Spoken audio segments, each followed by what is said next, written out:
Tonight's Modern Men is powered by the Hero Initiative. Are you interested in becoming a hero? Go to heroinitiative.org to see how you can be a hero to those comic creators in need.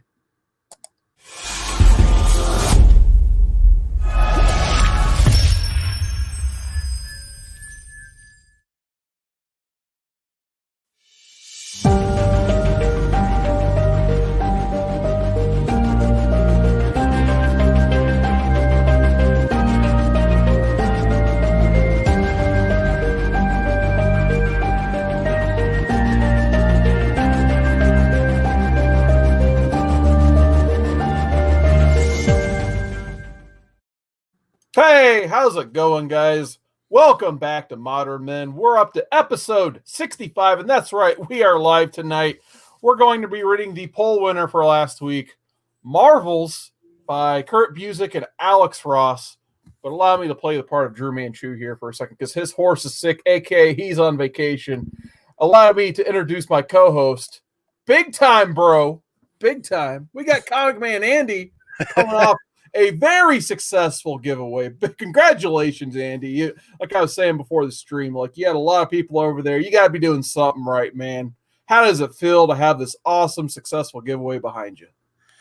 Kind of. My knees weak, arms, palms sweaty. Mouth spaghetti. It's just I didn't realize the response that would get or receive, and it was just it's after the year that 2020 was and everything that's happened and all of the great goodness and comic karma that's been out there and all these amazing people, you and Drew, case in point, it's time to put something together to celebrate everyone and just do a giveaway. And I had no idea. I was blown away. There were well over 100 entries, and there was at one point, I think, close to 60 people watching live. I think 55. Wow, that's awesome, man. Nuts. All I know is if you're doing a giveaway, don't do a 30 daily video upload around it. It won't work. I'm telling you that now. And it's just a lot of work. But anyway, congratulations, Andy. I'm so happy to see the growth of your channel, and it's just awesome. I know you'll be at 1,000 probably by I'm saying the end of this year, but probably not even that. It'll be sooner than that. So go support ComicManAndy. His link is down below if you haven't done so already. But we're going to show some love to the chat. Of course, we got Ricky Markstadt. What's going on, man? Comic Discord founder. He put the link in the chat. It is also down below in the description. So go ahead and join the Comic Discord if you haven't had a chance to do so already. We got Nightwing69. What is going on, man? And I was getting a little concerned. I didn't think he was going to show up. It's basically his show tonight. The guy has been asking for Marvels for what, 6 months, 8 months. We got Chris Barrett in the chat who has demanded this be on our poll for months and months on end. I think his first big request was Daredevil Born Again. We actually got that to win early on, whether it was a randomizer or a poll vote. I can't remember at this point. But after that, his next target for us to read was Marvels, and like 40 weeks have passed since then. And finally, somehow, I don't know if he paid off all of his cousins to come over here and vote. But yeah, we're going to be reading Marvels tonight. And then last but not least, we got that deadbeat robot. Chad keeps paying this robot by the month, but yeah, he shows up. Stream Elements robot. I'm not showing that thing alone. But anyway, Marvels. So my background on Marvels, and I'll ask yours, of course, next to Andy. My first interaction with Marvels was basically, I think it was Wizard World Chicago 2008, maybe. Alex Ross was in Chicago doing a signing. That's actually where he's from. And you don't get a chance to see Alex Ross pop out too much. He doesn't really do too many public signings for whatever reason. So when he does, it's basically an event. So if a con can get him like a Wizard World or C2E2 up there, he's usually the big draw or attraction for that con. So of course, when I was at Wizard World, and I basically had the option to go meet Alex Ross or Todd McFarlane, and I chose Alex Ross for whatever reason. I still need to meet Todd McFarlane to this day. You guys know me and my signatures. I would love to get a McFarlane Sig one day, but I've never had a chance to meet him because that day I had the chance to meet Alex Ross, and for whatever reason I decided to go that line. But I had this hardcover of Marvels because the dude there was some smart like scalper basically or vendor. He was just walking up and down this big long ass line. He's just like, hey, if anyone needs hardcovers, $5. $5. I'm like, screw it, I'll take a hardcover, $5. So he sold me my first ever copy of Marvels, which is this hardcover right here. And of course, had to get it signed by Alex Ross. But anyway, of course, after I bought that, I'm like, well, I loved Kingdom Come, which we did that review a few months back.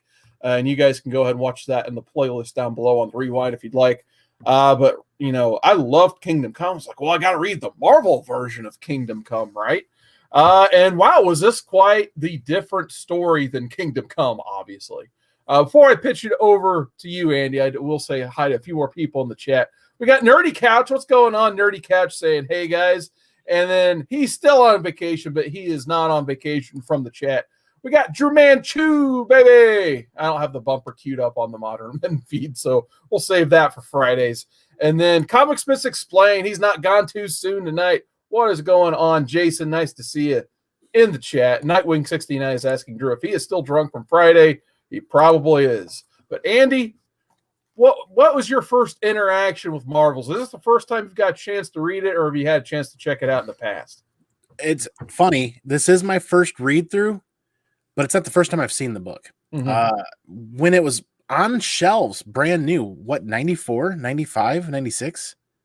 Do you know off the top of your head? I think it was 94, if I remember right. I remember seeing it in my shop as a kid, riding my bike to the shop, looking at books. And back in that day when you're working on, when you got chore money and that's all you have, it hit the cutting block. That was one of those ones where when I was buying comic books as a kid, I just didn't have enough money, but I was wowed every time I saw that Alex Ross cover. Absolutely. That came out. That was like a game changer. Like, why am I not buying this? And I just didn't have enough money. And at the times, you know, when I looked at a comic book, this was, I wish it showed the price on the cover. I remember Marvel's being a lot more money than what I was buying at the time. And I'm like, there's no, that was like, I remember getting grumpy and old manish back in my teens, being like, comic books should not be that much money. So I passed them up and wish I wouldn't have. It would have been nice to have a longer history with this read. Yeah, because I know for me, like when Kingdom Come came out, because that was around 96. So that I was mainly DC up until that point. So when Kingdom Come came out, that was the first time I had really ever seen Alex Ross's art. So I remember those books, I think, were $5 to $6 just for those. So I think Chris Barrett's saying this was basically a $6 book back in 94. And it's just kind of like today with the Future State stuff. Like, do you pay $7 or $8 for the one? And I guess the other comparison I can think of is when The Dark Knight Strikes Again came out in the late 90s. Those books were $7.99 a piece. So it is a little bit of a gamble making these like higher format books and getting them out there and seeing if the public will take to them or not. Because I remember these had like those really nice acetate covers where you flip it and you can kind of see through the first part. It has the Alex Ross art on the inside, and it does make for a very nice presentation. Chris Barrett says this is if Kingdom Come was actually in canon and made sense if you want a quick history of Marvel reads. But if you want a quick history of Marvel, read Marvels. Yeah, absolutely. It's a very, very cool the way they do the storytelling here. We got William Bird in the chat. What is going on? William Bird, he says, Marvel's helped wash away the bad taste of what was coming out at this time in the 90s, standing out against so much crap. That is a very good point, William Bird. Well, that offers a very, very different perspective, too, when you, instead of, man, now I really wish I would have read that book back then. Yeah, because like I said, I didn't really collect a lot of Marvel in the 90s because really all you had going on at that point, X-Men was obviously huge because Jim Lee, Chris Claremont, and then the success of the TV show. And then obviously Spider-Man is and will always be the biggest draw for Marvel no matter what, unless they try to make him a clone and then say he was the clone the whole time. But anyway, the 90s, gotta love it. So we'll go ahead and just dive deep into this read here. Andy, you said you got a chance to read issue 0. I'll be honest. I knew this read was like mainly 1 through 4, and then 0 came out a little later. It was just mainly like an art draw, mainly for the basically it's like get this book for some nice Alex Ross panels. Is there anything of note in issue 0 you wanted to cover? Art was amazing and fantastic, and if I'm understanding this correctly, the art makes it look a little bit different, but this is basically an origin of the Human Torch, right?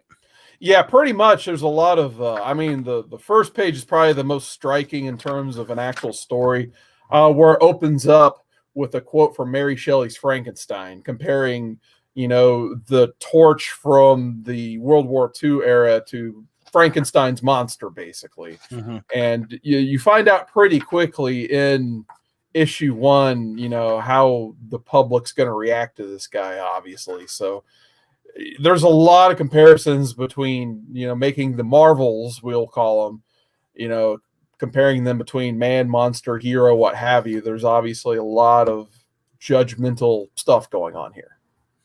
See, Chris calls issue 0 useless, but I found it a fantastic opening to the read in a whole. Almost like a preparation for what you're about to get into. Right? That Alex Ross art and this style of storytelling. I felt that it was a good opener and helped open me up to Marvel's better. Yeah, and then Chris Barrett says, issue 1 is an introduction to the heroes of the Golden Age. And yeah, that's the main part I want to get into is issue 1. So issue 1, like if you know like just the most broad general history of Marvel, you're in for a nice ride here, in my opinion. Obviously, I'm more of a DC guy and a Marvel guy, but I still didn't feel lost at all going through the history of Marvel Comics here. And they basically start, with the Timely Comics 1939. You get to see Torch for the first time, and then eventually Submariner. But we'll focus on the Human Torch part first. So basically, our main protagonist, if you will, here is, a guy named Phil. He's a photographer.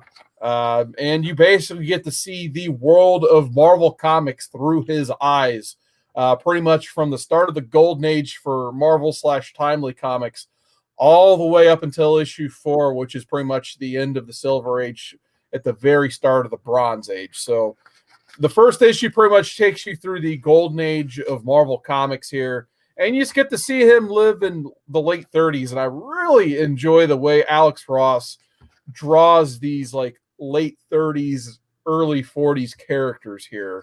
So, Andy, before we get too crazy into it, what did you think of the art? Okay, so not only does he do an excellent job depicting characters, the facial features, the art in whole is an amazing sight to behold, but it's very period correct. And what I'm also noticing too is when I look further into the art, you know what it looks a lot like? A lot of the advertisements back then, with the colors, with the I guess perspectives, if you will, the hairstyles and hairdos and the hat. I mean, everything looks period correct. There must have been a massive amount of research that went into this book just from an artist perspective. Yeah, and he definitely has, art cues from the time. Like, I can't remember the name of the painting, but I know I've seen this painting right here many times before, where just, the dude's sitting at the diner and that stuff. And he definitely referenced that. But I mean, I don't know. I kind of been on this like World War II kind of kick lately. I actually watched Band of Brothers last week. So I'm just kind of like getting my mind back into the time of like what the world was like in the late 30s and early 40s. And obviously there was a lot of fear and insanity going on in the late 30s and early 40s, with the Great Depression getting ready to more or less end because of World War II happening, all these war bonds coming in, and now people have a cause to get behind and a nation to get behind again. Once, the insanity of World War II is getting ready to happen to these people. So that's why I always kind of found really interesting about, the Golden Age Marvel stuff is, and really even on the DC side, but I think, Marvel capitalized on a little bit more with Captain America stuff and the Invaders and all that storyline, where they really did integrate their comics into, hey, let's take our characters and go fight Hitler because that's what's going to sell the Marvel magazines, basically. Yeah, that's true. I can't stop looking at the art. I mean, that my favorite but my favorite page so far out of issue 1 is that diner scene, like you pointed out, and the Human Torch is sitting right next to these two guys eating a sandwich, and they're complaining, and he's like, "I'd like to lock him up and throw away the key," and he's like, "That's enough." and he blazes up and then just burns his way out of the building and leaves. Mm-hmm. The fact that they could just be right next to you.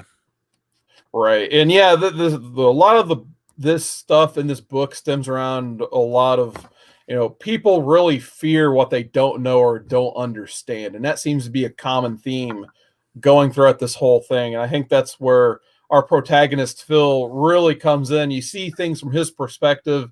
You see the mistakes he makes throughout, the late 30s going into the 70s at the very end.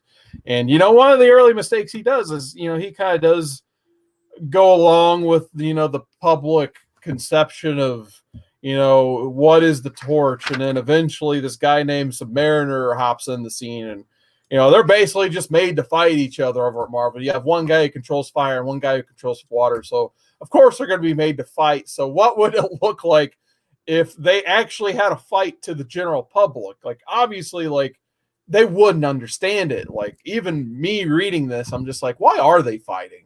And it seems really annoying just to a point, because, like, especially Submariner, I've never been a big Submariner guy. And this probably proves why, because randomly he'll just be fighting with the good guys in the war. And then he's just like, I need to go invade New York. I need to go fight the torch. So it's just like, stupid Submariner. So what, did you get that too, Andy? He did seem very wishy-washy. Yeah, like one issue was this, another issue was that. That was a little bit back and forth. But you bring up a really interesting point about the fight. And that's one thing that I wanted to kind of critique and talk about before we get too much further into this book. Is this, I feel like this art style, what Alex Ross has going on here, is as amazing as it is. It's much harder to depict action sequences. Yeah. Action sequences on the page of this read to me feel very, very two-dimensional and flat. Whereas artists really work to take that 2D image and make it pop and really have that action show through to make you feel like you're looking beyond 2D. This art style, though, it felt really flat, felt really on the page. I think that actually hurt it a little bit, but you're so busy looking at how amazing the Statue of Liberty looks during that fight scene. At least I was. No, absolutely. I get that. It definitely just looks, you could definitely see, it's a painting.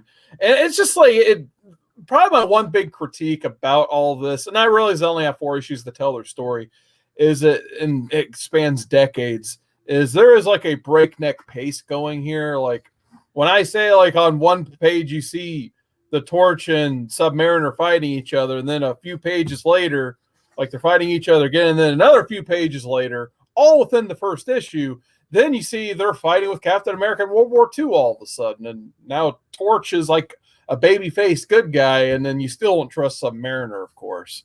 But yeah, that's probably like my one kind of quip as well, is just the general pacing of this book. But then again, like, you're seeing this through the eyes of Phil. It doesn't necessarily need to make sense from their end.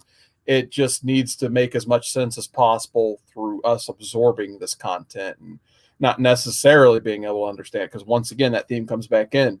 They're fearing what they don't understand. There's a lot of stuff here not to understand, basically. Yeah. And that pacing, that breakneck pacing that you're talking about, did actually make it a little confusing at times.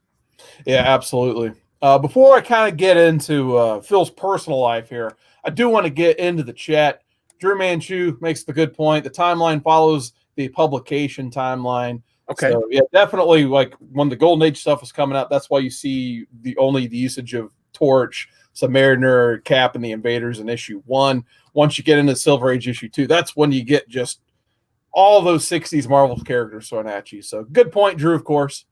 William Bird says Diner Painting is an homage to Nighthawks, one of my favorites. Thank you for that, William Bird.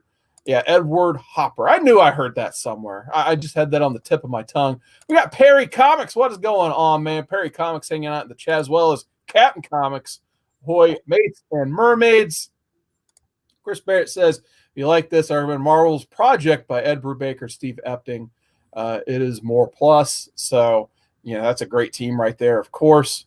We got Howler Mouse in the chat. What's going on, Howler Mouse? He says, Warren Ellis did a horror version of Marvel that was pretty depressing called Ruins. I do kind of remember Ruins, actually. I think that's the one I bought thinking that was like the sequel to this basically. And I think I only read like the first issue, and my little kid brain at the time didn't understand it, but I actually do need to go read that at some point. But I do remember Ruins coming out. He also says John Byrne did a story that explained Namor goes nuts if he spends too much time on the surface or underwater. Yeah, definitely. And then we got J Hood Creative. What is going on, J Hood? Definitely one of the best right there. Got a chance to check out his Saturday show. One of my favorites of the whole month, basically. Check out J Hood's Saturday stream. So highly recommended. All right, back into what is going on. So Phil also has a love interest. Of course, her name's Doris because it's 1939. They would make the joke like 2 issues later where it's like, hey, Doris is on the phone, and like 3 dudes around like, which Doris? Yeah.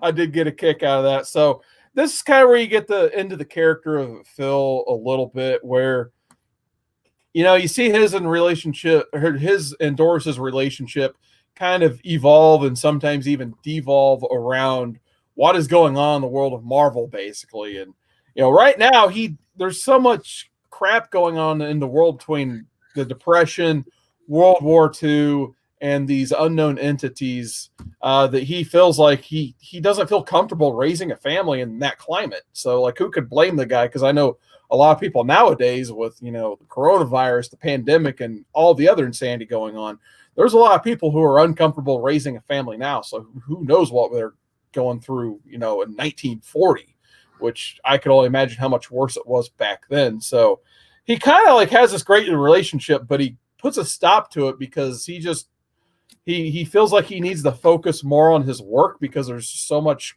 going on in the world. So that's when we get Captain America coming along at just the perfect time. So once again, it kind of goes along with the evolution of comics going into the Golden Age, continuing on through the World War II era, where you really see, hope and patriotism start to chime up again in the world.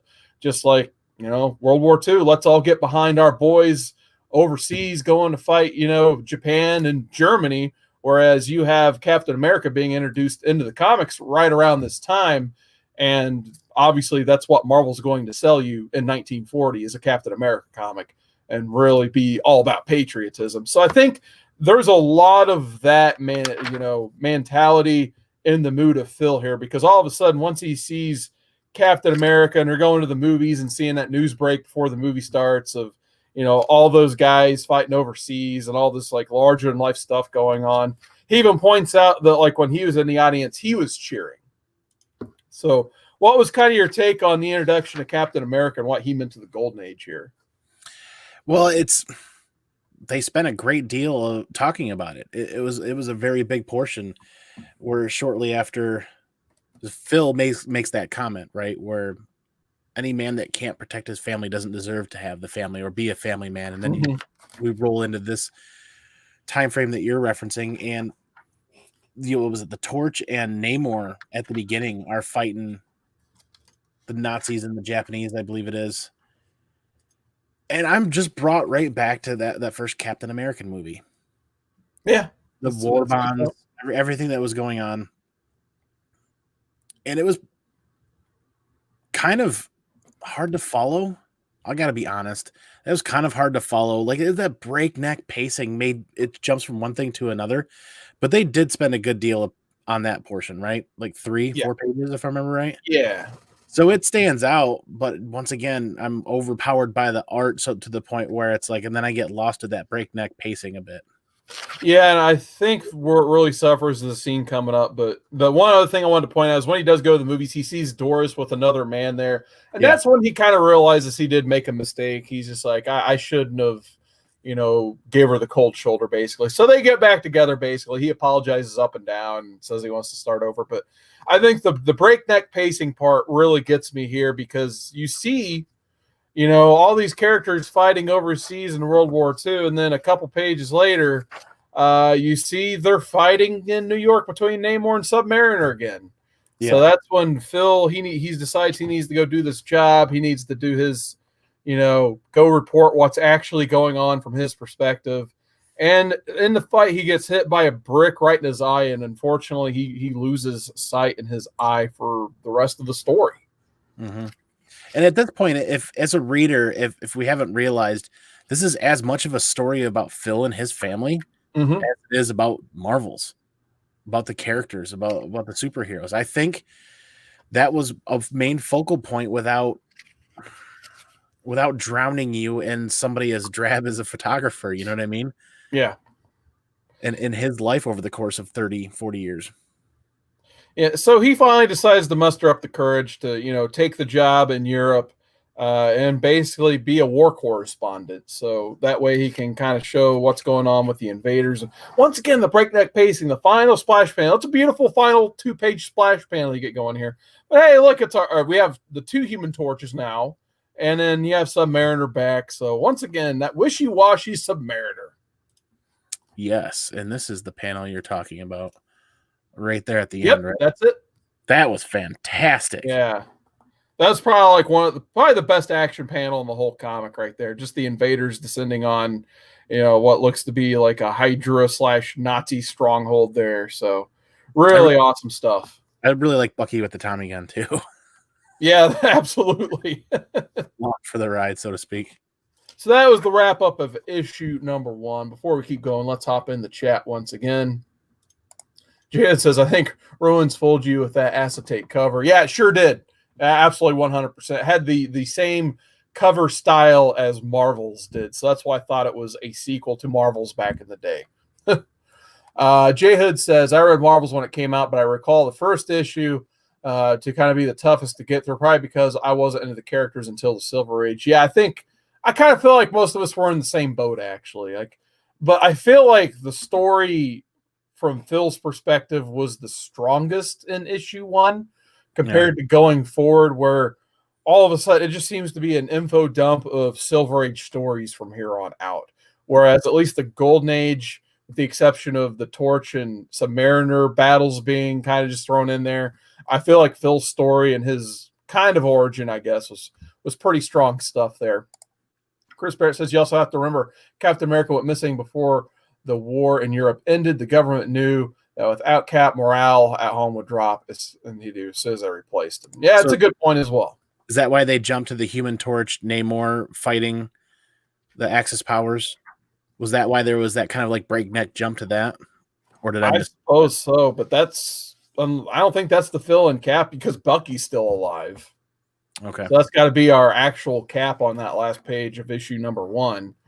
But issue 2 pretty much picks up the start of the Silver Age, where you're getting told literally about all of these characters that have started to surface. Like the Fantastic Four was the big first one, of course. They dropped that in the narration. Thor and Giant Man. Once again, the return of the Submariner. That guy just won't go away. And then the one they highlight the biggest, obviously, is the return of the original Captain America. So once again, you're seeing this through Phil Spencer's eyes. You don't really need to know he was frozen in an ice cap for basically 20 years or anything like that. The public just knows that he was gone, and now 20 years later, he is back again, and he's fighting another character here, the Black Knight, which I think he's getting ready to be in some sort of Marvel movie. So I thought that was kind of cool. Getting to see Alex Ross draw the Black Knight here. And yeah, you kind of get your first look at the Avengers here, and how the world looks at the Avengers and the Fantastic Four. And of course, this has been one of the biggest things about Marvel Comics for decades, is how the public perceives the Avengers, the Fantastic Four, and how they will, look at the X-Men and mutants. And I think Busiek did a really good job of kind of explaining why someone like Phil would love these larger-than-life characters, but somehow fear the mutants and all of the X-Men. So what did you think about all of this, Andy? Because we're getting in some pretty strong storytelling here, in my opinion. Yeah, and honestly, I still don't know what to think of this. I still feel like I'm just kind of along for the ride, viewing this from Phil's perspective. And the portion where you talk about the mutants and the fear, it's like he finally kind of got caught up with the rest of the crowd, so to speak, and how they felt.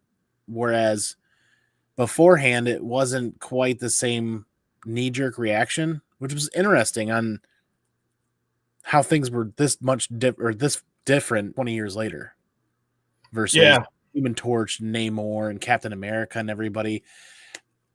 maybe it's because they, well, you can't say looked human, really. I don't know what it was that made them and Phil and everybody connect with them a little bit better. But as soon as the X-Men are rolled out, there was like this drastic fear of the unknown, so to speak. Right. And I mean, yeah, I do like how it takes place during the publication history. I mean, you definitely tell like when Stan Lee came aboard, everything changed. Just like in their world, when all these Stan Lee characters came in, everything changed. So, and I think, where the storytelling is the strongest here is, like how do you convince us as the reader that the X-Men can be portrayed like this to the public, can be bad. And I think, kind of living through 2020, I start to understand the mindset just a little bit, because when, the idea of mutation and mutants come in, people don't know anything about it. So Phil trying to find out more about who are the X-Men, who are these characters, what is a mutant, why the media is spinning this as, is the mutation contagious? And I think that's where a lot of public fear really comes in. Like I said, living in 2020, hearing about the coronavirus for the first time and, not the public in general, just not knowing how to react to it. And obviously we saw, what happened after all of that since we're in 2021 now. But I kind of can relate a little bit, but you do see also that mob mentality when the X-Men are introduced in that really cool panel. One of my other favorite panels here for the first time, where it's just Cyclops' red beam glowing, and you see the rest of the X-Men team around him. Yep. Maybe one of my favorite Alex Frost panels ever right there. But they just look sinister at the same time, and unfortunately, they're just so used to being persecuted at this point. Like, they don't really know how to address or talk to the public, especially Cyclops. And he has this line that really sticks with Phil for pretty much the rest of the story. And, when Iceman gets hit by a brick by Phil, they're ready to attack this mob, and Cyclops just turns and goes, "They're not worth it." And that really gets under Phil's skin for a good chunk of the story here. It was funny. A line on the page before that, too, Phil says they looked just like normal people. Yeah. Which is funny because they really don't. I mean, the way they're portrayed, sure, they look a little closer to normal people, but it's interesting because then you roll into that portion where Cyclops says, "Yeah, they're not worth it. They're just not worth it." And he sits there right underneath that. He's like, "What did he mean by that?" And it doesn't sit well with him. No, not at all. And Ricky marks that with a good quote. Stan Lee was definitely ahead of his time.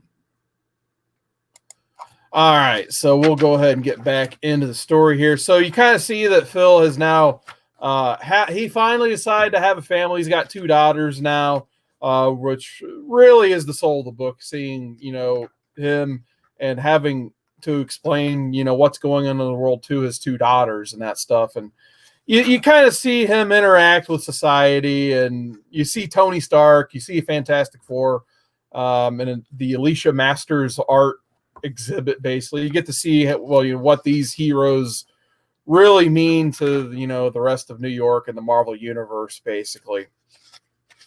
And they do kind of like one of my other favorite lines I kind of completely forgot to mention is where they're talking about this press conference with the Fantastic Four, and they were talking about like the way the Thing looks at Mr. Fantastic, like he hated him.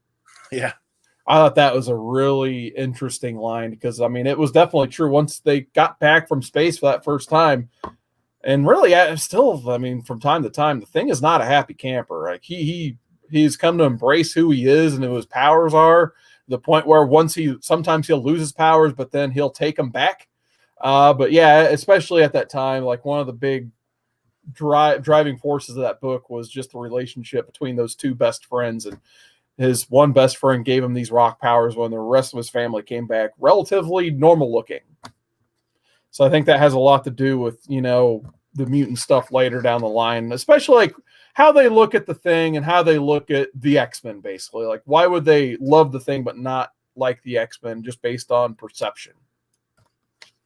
So I always thought that was kind of weird, but it is what it is. When you're hanging out with Reed Richards and Sue Storm, they're going to love you. So, and you can kind of even see the graffitis in the background. They say "Muties out, kill all mutants" several times in the backgrounds of the panels. And then you just get to see Phil take pictures of people like Daredevil and that stuff. But really, the main part of issue 2's story, in my opinion, where it really takes a turning point, is where he comes home. His family's in a panic, and it turns out his daughters were helping this lost mutant little girl who basically she had nowhere else to go. So her daughters just saw her playing or something outside. They took her in, started feeding her. And it really humanized the mutant crisis to Phil here because, he got to do that reporting overseas in Europe. So he saw firsthand what Auschwitz looked like and what they did to the Jews during World War II. And they make that comparison to how people were viewing mutants. And it's some really strong stuff here. So what did you think about this part, Andy? Well, it really hit home. It was pretty heavy when they start making that comparison to Absolutely. Auschwitz and World War II. And that, I don't want to sound like I'm generalizing it a little bit, but that comparison can be made to so many other facets of human life and things we deal with on a regular basis that anybody reading this book should be able to connect with that. And it's tough. It's see a little girl in trouble and in pain and needs help, and literally people are after her, and they're not after her to help her. They're out there to get her and get rid of her. And he's finding himself in a bit of a dilemma, an emotional dilemma, or maybe a moral dilemma at first on how his stance or where his stance was and how he feels. And obviously you can see the look on his face, and he's changing pretty quickly in this situation. Yeah, definitely. And this is where he really doesn't understand what to do, because he doesn't want to go to the X-Men because, number one, how do you go to the X-Men? Number two, he fears that they may remember him for when he threw a brick at him. So he doesn't want to go to the X-Men. He's calling around trying to figure out phone numbers or pamphlets or some sort of published material to look up, because he doesn't know if this mutant virus could spread to his daughters and his wife. So he's kind of scared of the mutant at the same time, but he sees it's a little girl in distress, so he doesn't want to just abandon this little girl. And then meanwhile, the public is more just excited about the Fantastic Four getting married and all that stuff. And you really see the fear come back in when there's a press conference on TV. You get your only look here at Charles Xavier during the whole thing.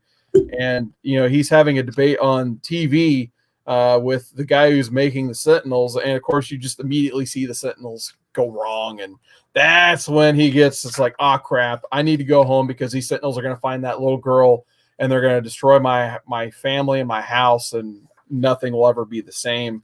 And something crazy happens when he gets back home. The little girl actually was fully aware of what was going on and what the implication of her being there meant, that she actually wrote this touching letter that says, "Thank you for everything. I have to leave. I do not want to hurt your family to get hurt because of me. I took some food. Thank you for the new clothes. Love, Maggie." And she has never seen or heard from again.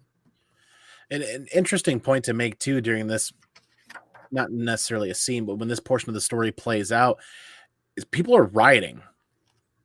He's out there taking pictures as he's trying to get home, watching people burn out cars and destroy stuff. Everybody's rioting. Everything's just going crazy. And he continues to take pictures. He continues to do his job. And one of the quotes, if I remember, I can't remember it word for word or verbatim, but he talks about being able to show these people this part of the nightmare.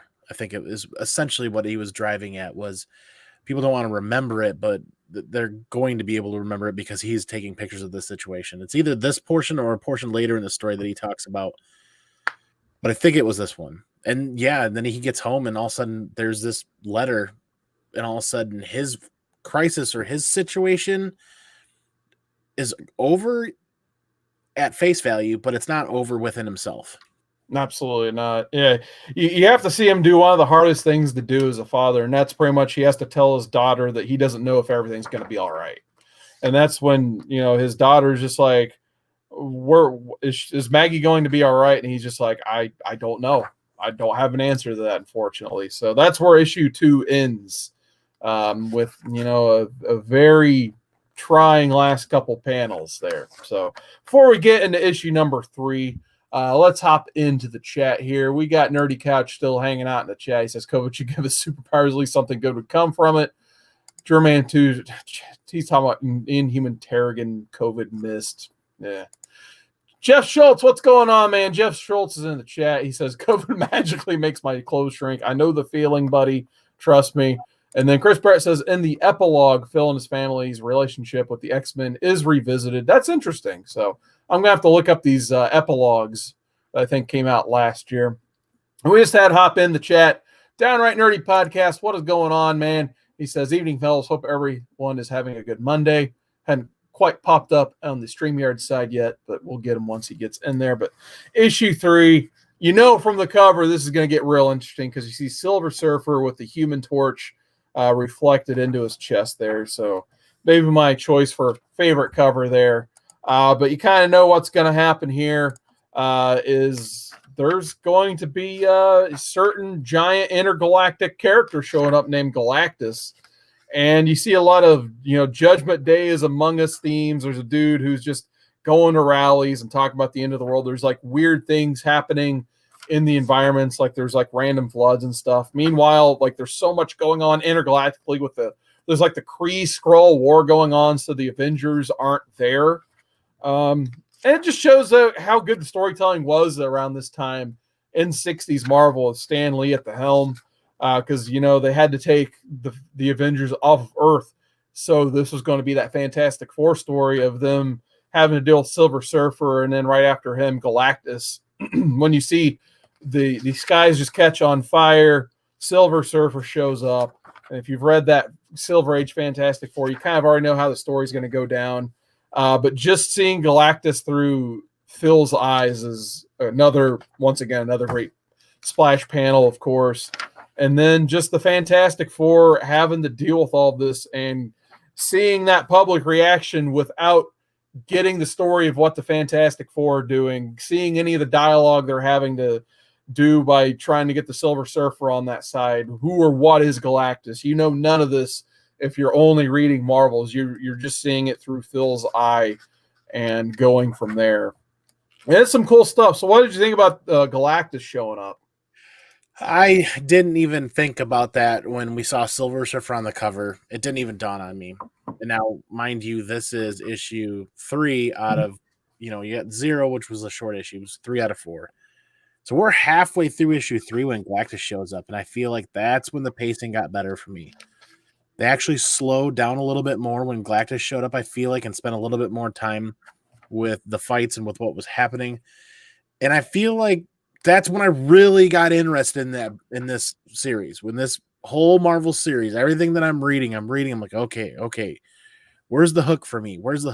This was my hook. That panel with Galactus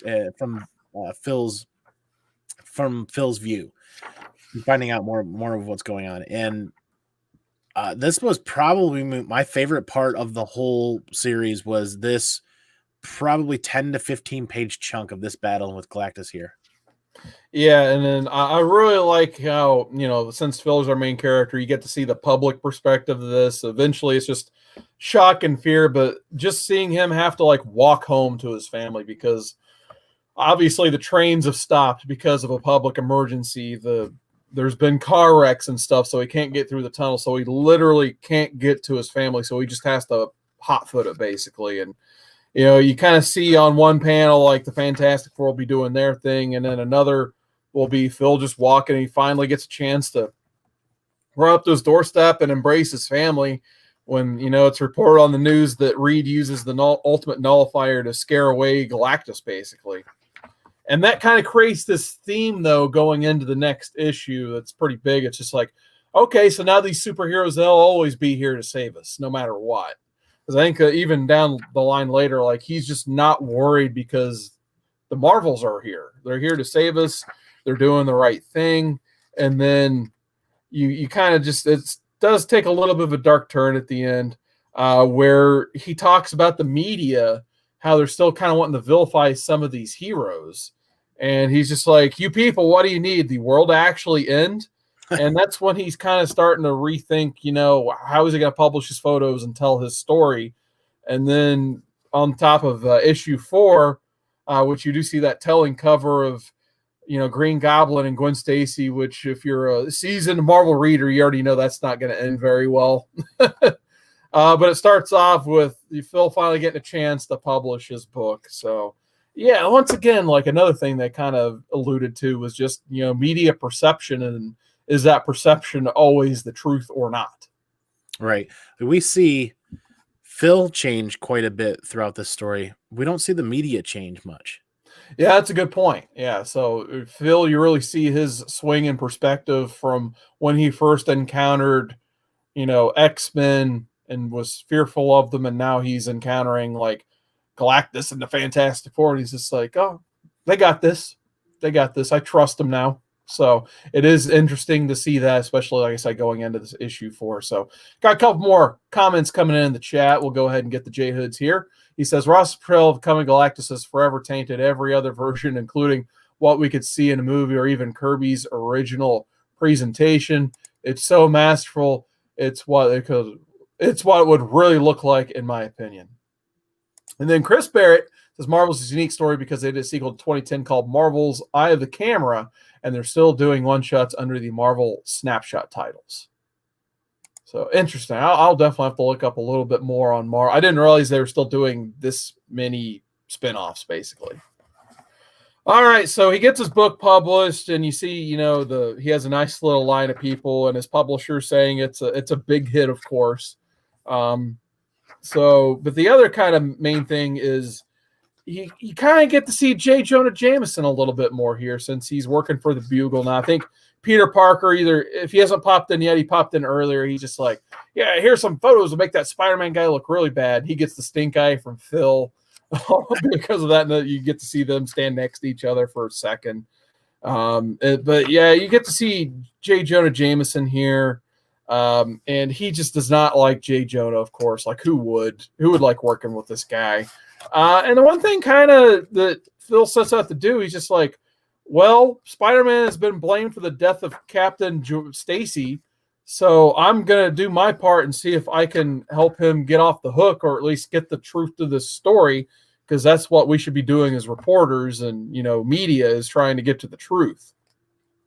Meanwhile, he does hire an assistant, and there's a couple things thrown in here with Luke Cage. Nothing really major to the story. It's just kind of interesting to see, Luke Cage. And like kind of J-Hood's point earlier, you got to see him draw Galactus, what he would look like in real life. And now you get to see what Luke Cage would look like in, this full-on 70s outfit he's got going on here. So that was pretty awesome. But yeah, you get to see Phil. He goes and he actually interviews Doc Ock. He gets to go visit him in his cell and kind of get his perspective on what happened with Spider-Man and all that stuff. And of course, Doc Ock, being the villain that he is, he just wants to see Spider-Man squirm. So he's not going to tell him anything. So the next source he goes to, and this is where, the final part of the story gets really touching here. He goes and pays a visit to Gwen Stacy, and they actually get to know each other a little bit. They talk about, Spider-Man and, her dad, Captain Stacy. He just got killed in the line of duty, basically protecting Spider-Man's identity.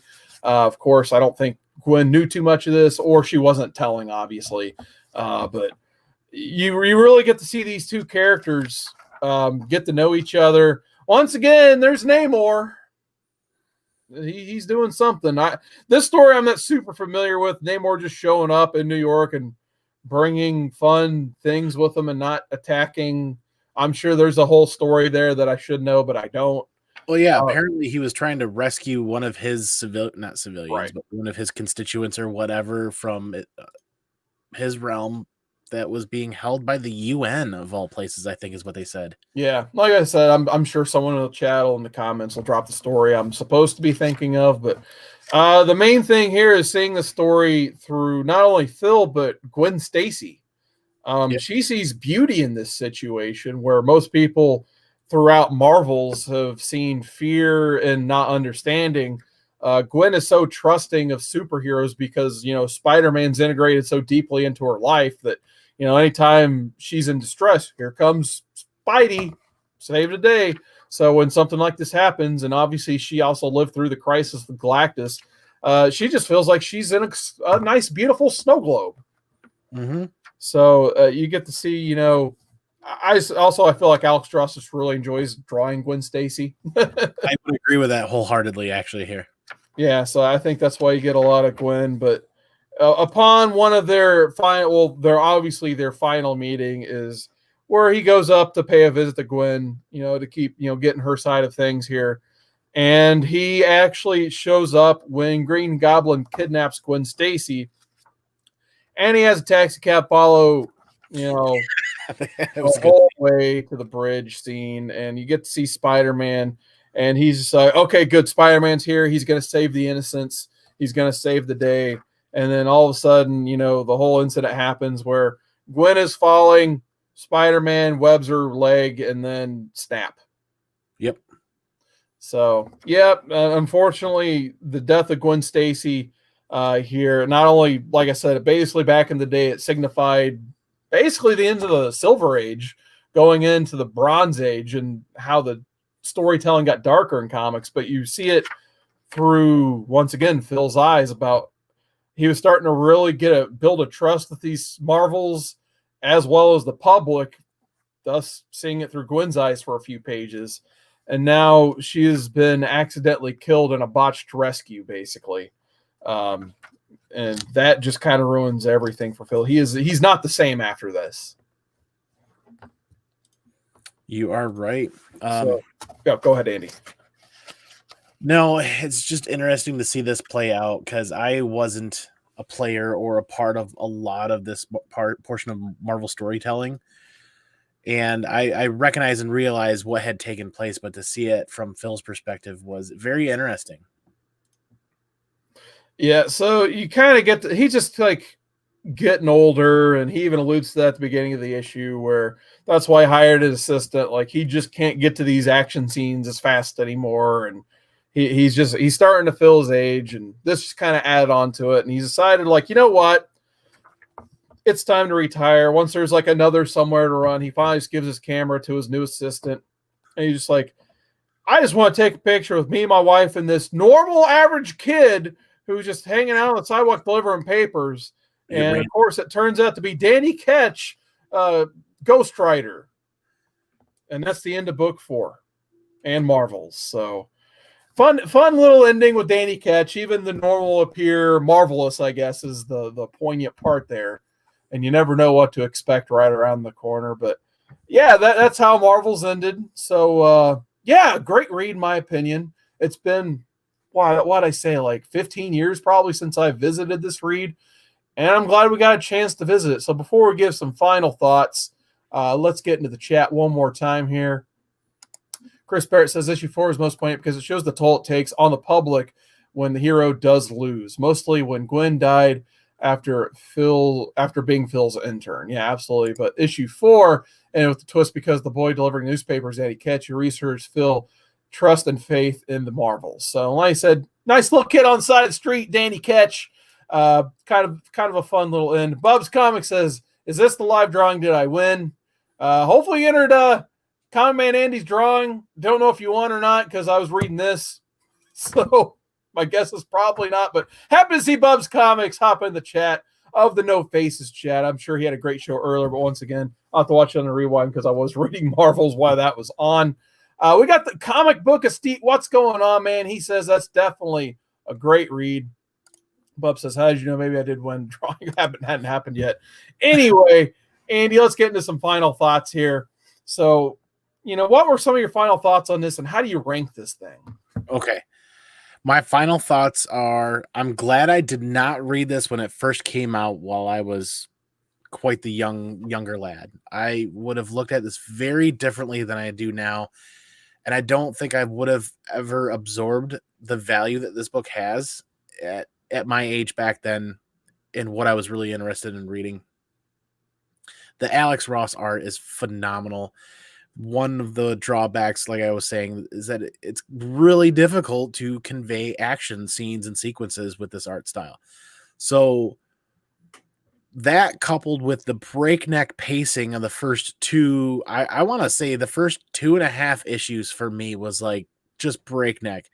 And the hook for me really was when Galactus showed up and a lot of those scenes were taking place. And I'm like, okay, this now I'm really getting a lot more interested in the story.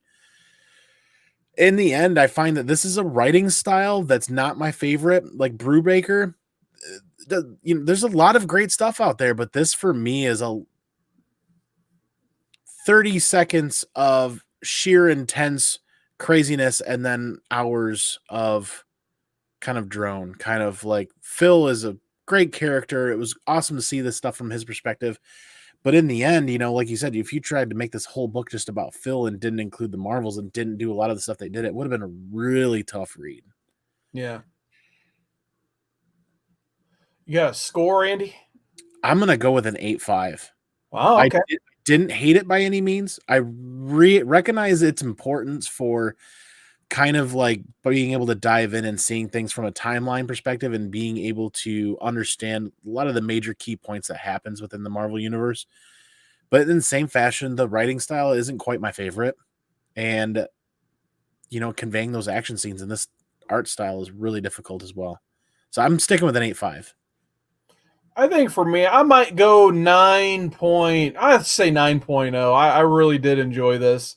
They could have used just like almost one more issue for some reason, like a 5-issue series, and not even including the 0 issue. We won't talk too much about that, but I just feel like they could have spent just a little bit more time, capping off the Golden Age, going into the Silver Age. But I guess that kind of reflects the lack of published material and consistency from Marvel between the end of World War II and the resurgence, but the rise of Stan Lee and all of his characters, basically. So I get why there's probably like a big lull between the end of World War II and the introduction of Fantastic Four. I guess I probably would have went with more of seeing these characters right for the first time. Like I wouldn't mind seeing like Phil's reaction to seeing the Fantastic Four and especially Ben Grimm for the very first time. We never really get that part. There are already public celebrities when we're introduced to them. So I wouldn't mind seeing them arrive on the scene for the very first time. But once again, yeah, I do really like Phil Spencer's storyline. That's definitely the strength of this story. I definitely think if you were going to compare this with Kingdom Come, I already forget the name of that character. I think it's Norman McKay. If you're going to compare Phil to Norman McKay in Kingdom Come, that protagonist over there, I do like Phil's story arc a little bit more in this than Norman, but Norman was obviously overshadowed by Superman's arc as a character in that, and the goings on of, the new heroes versus the old school heroes in that one, basically. So this was mainly Phil's story, so that's why I appreciated this the most for his perspective. And just I did enjoy Busiek's way to tell the story. He decided to I want to tell a story of a guy living through Marvel as if these published stories happened. So I do respect this project as a whole. So really enjoyed it. It's really interesting, though, for as massive of a Marvel fan as Drew is, how hard he's fought reading this past year, 12 months at least. I really wanted to know what he thought on this, and I'm not sure why he wasn't a fan, or maybe he is and he's just hiding it. I learned a long time ago not to try to understand Drew's mind. So there you go. Drew, I'm sure he loved this too. He probably maybe it's just he doesn't like Ross that much. I don't know. He likes the modern stuff. So like I said, I'm not going to try to put words in Drew's mouth because there's no point. He gives us probably a something. There you go. Chris Barrett, though, says this is a 9.6 for me. If you read the epilogue, you would give it a higher grade. Like I said, maybe one day I'll get a chance to do that. But for now, we'll go ahead and just end the Marvels review there. So I believe the next few reads we've already got planned. Next week, we're finally going to get a chance to read Avengers No Surrender. We delayed it for a week because, that was Drew's poll pick and it won. So I wanted to make sure Drew was definitely here to help review that one because I know that's one of his favorite recent reads. And I'll be honest, I haven't read it yet, obviously. I didn't read it when it was coming out. I wasn't too thrilled about the Marvel stuff coming out at the time. So we'll see what I think about that next week. And then Drew's wild card pick will be following that up the following week. Headlopper. Once again, I know nothing about Headlopper, but Drew says it's great. It would never win any of our polls, so he wild carded it. So yeah, next week we'll be talking about Avengers No Way Home. What is it? No Surrender, No Way Home. I think it's No Surrender, but we'll do the wild card redo next week. Then we got a couple more comments here in the chat. William Bird says there's an annotated version published last year with all the Easter eggs, references, homages, etc. Looking forward to reading that. I wonder if that's on Marvel Unlimited. I may have to flip through that as well. Bub's Comics says I have the whole set and have yet to read it. Yeah, definitely give that a read, man. I'd definitely be curious to know what you think, Bub, because like I said, I haven't read this in 15 years and I still enjoyed it. But Andy, once again, Andy's hopping into that big time. Where can people find you if they didn't know already? You guys can find me here every Monday night on the Comic Corps' Modern Men. You guys can occasionally find me on the Wednesday greatest comic book show ever on the Comic Corps. I've got my own little channel where I'm hanging out, doing some experimenting, and just did a live giveaway tonight. So check out stuff there. I really enjoy like 10, 15, 20-minute edited videos or live videos and just kind of experimenting and having fun. Nice. You can find me. Just search C Woodard 19 on Twitter, Instagram, of course, YouTube. I just put out a whole video and some thoughts on DC Future State over the weekend. So if you guys want to hear my thoughts on Future State, besides me typing out paragraphs in your chats, go check out that video over there. And then check out DruManchu's link down below. And I'm sure we'll have plenty of fun playing throughout the week on the Comic Corps. Golden Guys should be 10 p.m. tomorrow. Greatest show ever on Wednesday nights, 10 p.m. Eastern. Maybe one day again we'll have a Thursday show with Drew and Cantu. I would love to see those guys make a comeback. And of course, that insane Friday show, like I don't even know how to pitch that thing. But my new favorite show, of course, on the Comic Corps, Sunday nights at 10 p.m. Eastern with Cat Run Figures and the boss Annie Banks. That's where they basically pick a movie and review it that you've either never heard of because it's so bad, or it's just another terrible movie. So if you want to see Cat and Annie with Mark sitting in the background, talk movies for over 3 hours every Sunday, definitely go check out their feed. It is a lot of fun. So that's Sundays at 10 p.m. Eastern. But until next time, guys, big thanks, and we will see you next time.